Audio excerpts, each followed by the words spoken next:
Alright guys, welcome back to the channel. A bit of a different one for you today. Instead of working on the Meglio, we're going to be working on the shitbox daily driver. Got myself a little 100 yards just to run to work and back, but it's a bit boring, let's face it. It's got about 6 horsepower when it were new, and it looks a bit granny spec. So what we're going to do, we're going to swap the cars around, get the jazz up in the air, and have a look at fitting some springs wheels. So first things first, we need to swap these cars over using a bit of YouTube magic. Just a little jazz, no special. Yeah, does job, cheap fuel, next to nothing to insure, even with the springs and wheels declared. So yeah, let's get front end up and have a look how the front struts come off. Alright, so the front wheels are off. It's all in the air on axle stands. Let's get the bonnet up. The good thing about Hondas, and it's one of the many things that I love about them, put the bonnet thing up, you've got the normal hole for when you're just checking your oil. Got another one here, so it holds it all the way up, so you're not going to bang your head. That's slow. Right. So the top mount is very simple. You've got a single nut on the top. Looks like it's going to be a twat to get off, but looks in good nick. In the arches, we've got rust because it's a Honda. 2 bolts at the bottom, undo them. Got a bracket for your brake line, which comes away by the looks of it.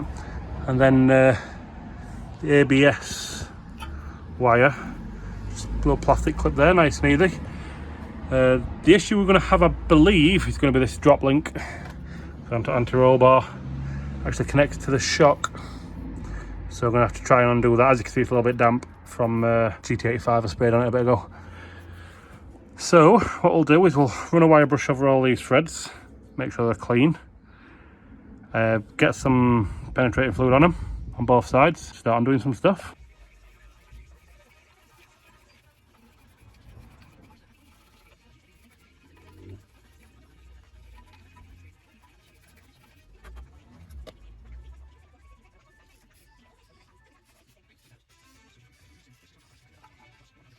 Tried a few things, tried heat, tried various like clamping, try and clamp that so that will spin and stuff, and it just won't work.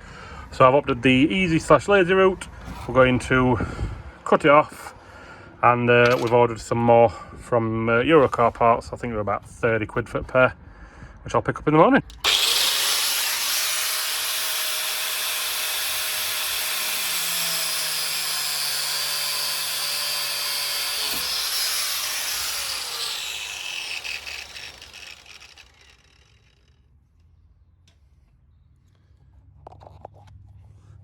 I opted just to cut it in the middle rather than fighting with the ends.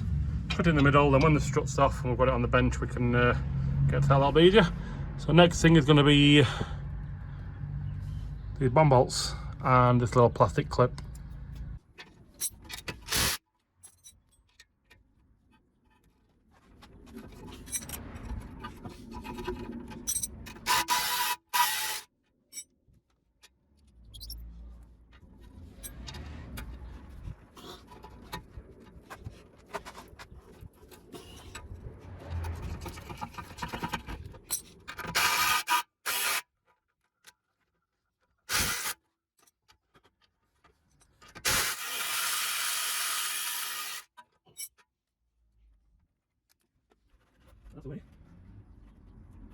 This bracket is actually riveted to the strut there.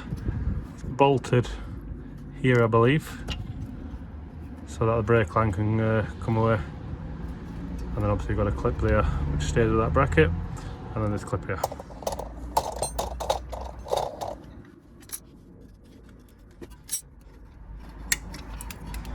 That one off, nice and easy. Oh, I tell you what, it's not riveted. Just like a little locating pin. So we got it off. There we go. That strut is loose apart from that top bolt.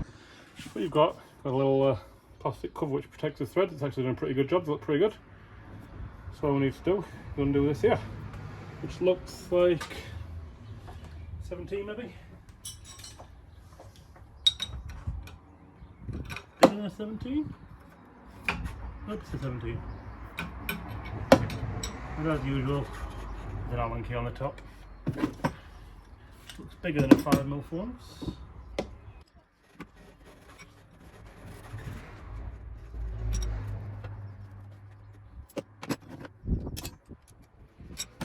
Right, so that's the nut off.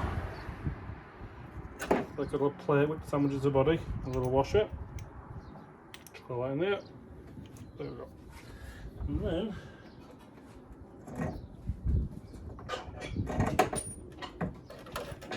in theory, strut should pull out. They're out. I've got them on my makeshift bench. I've got all this workspace, and I'm working on a piece of cardboard on a wheel because I've just got that much crap. But anyway, so yeah, obviously we need to get this top mounts off so we can get the spring off. I've already got the spring compressor on the spring. Moving that gun. Top mount itself got a big spider's nest in it, but other than that, looks good. Need to undo this to get this bearing off, which feels a bit shitty, but it is what it is. So undo this nut and then get the spring off. Right, so apparently every single one of these strips out when you're trying to undo these, so I'm just going to go for the method of just trying to wrang it off. I'm just going to clean these threads up with a wire brush.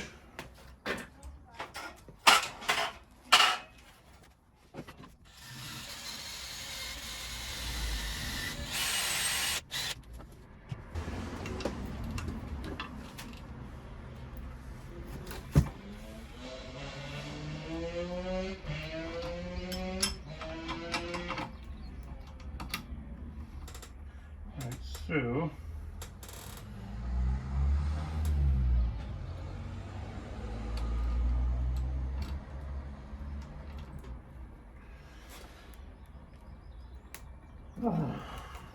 that's going to strip,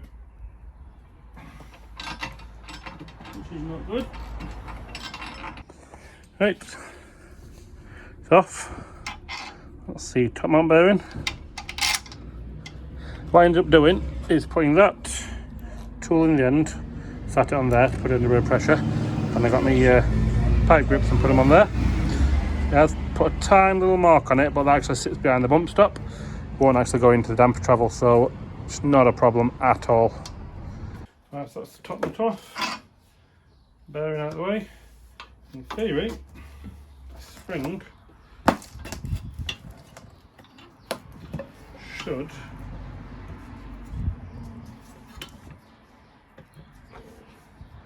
a bit stiff.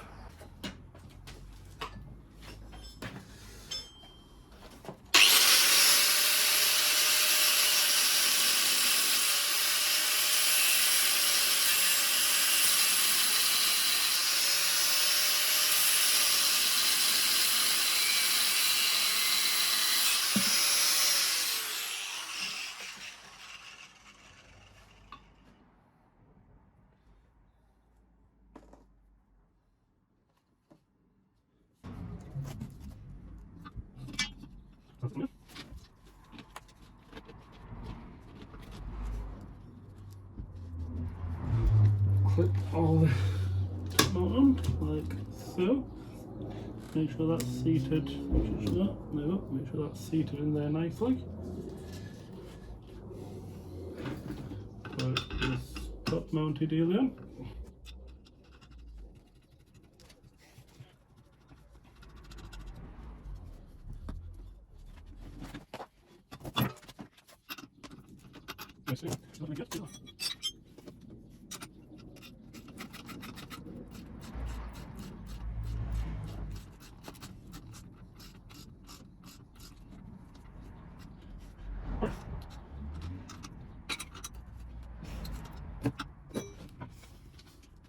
And that is need to stretch that over.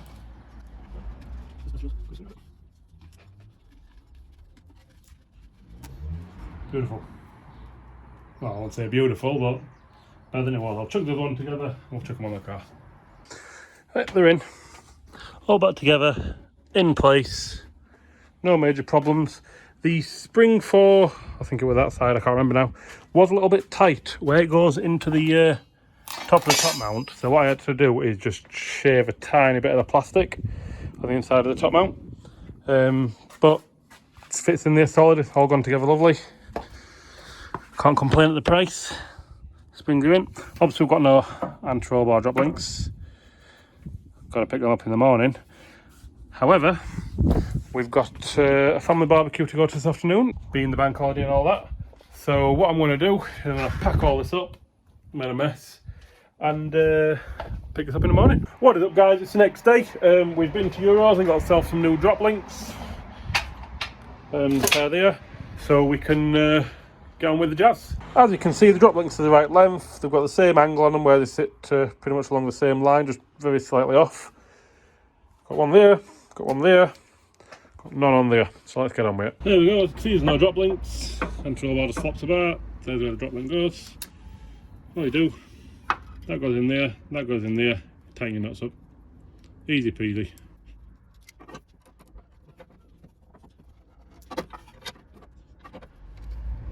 Plus you saw we had a lot of issues getting these off. What we're going to do as well, we get some gloves on, cover these threads in copper slip.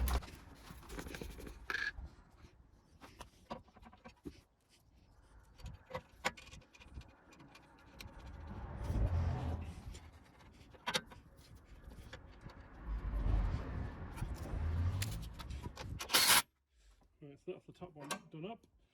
Bottom one, can't really get the nut gun in.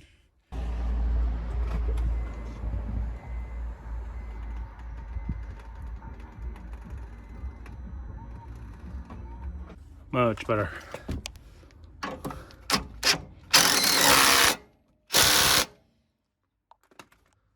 New Droplinks on. They're tight, they're tight, top's tight, that bracket's on, that's on-ish. That's that side done.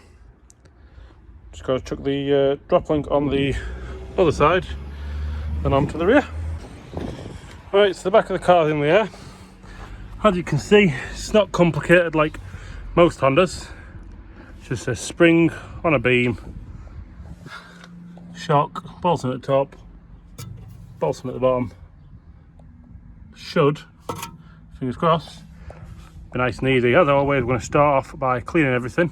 So I'm going to clean this thread off, get a bit of penetrating fluid in it, clean up the side off, over there, bit of penetrating fluid, and then hopefully we'll just be able to undo the bottom of this shock and leave this down enough, get the spring out, pop the new spring in, jobs are good done.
Right, so the bottom shock is out,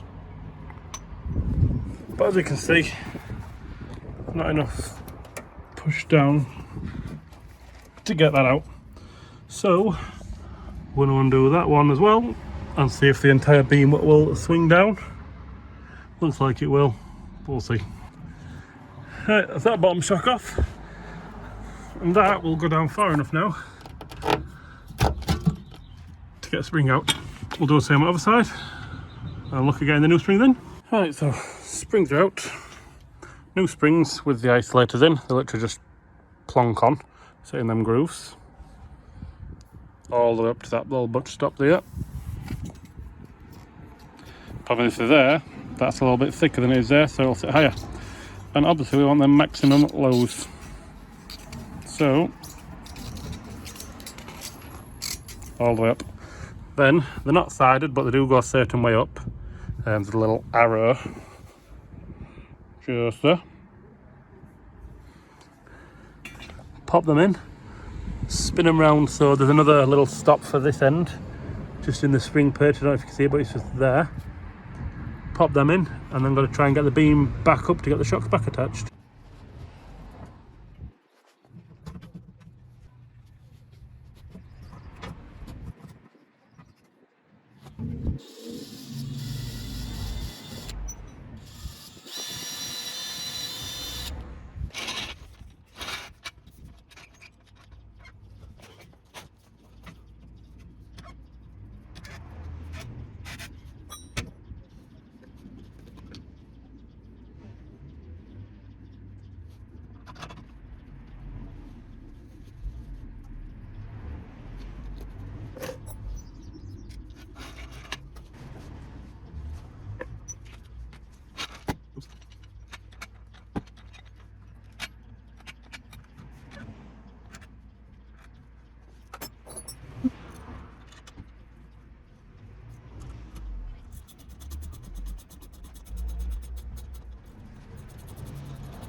Right, so springs are on. We're road testing. Sounds fine, everything works. Probably could do with tracking, it's very slightly off, but we expected that. Did a quick tip run, seeing as we were out of the house. We're going to go some fuel. Everything feels great. I'll show you in a second. Wheels on and all that. And, well, hopefully it's going to settle a bit, because it's not quite as low as I'd like, a little bit lower. But at the same time, the tyres that are on these wheels are 195/50s, whereas they normally run a 195/55. So a bit more tyre might help, which we'll worry about when these tyres wear out. Speed will be a margin that. But these tyres are actually, I think it's 15-20mm smaller than the OE tyres. We'll find somewhere to park up and show you as it sits. Right, we found somewhere to park up. The car's looking like a nail. Wheels on, springs on. Doesn't sit too high. A little bit lower on the back won't go amiss. A tiny bit lower on the front bar, I reckon. If we get the right size tyres on it, that'll fill that arch gap a little bit better. It will need a lining once the suspension's fully settled, which I'll probably give it about a week before it aligned, which is alright, 'cause it's weekend now. We'll get it aligned next weekend. So if you're still here, again, thanks for watching. Catch you on the next one.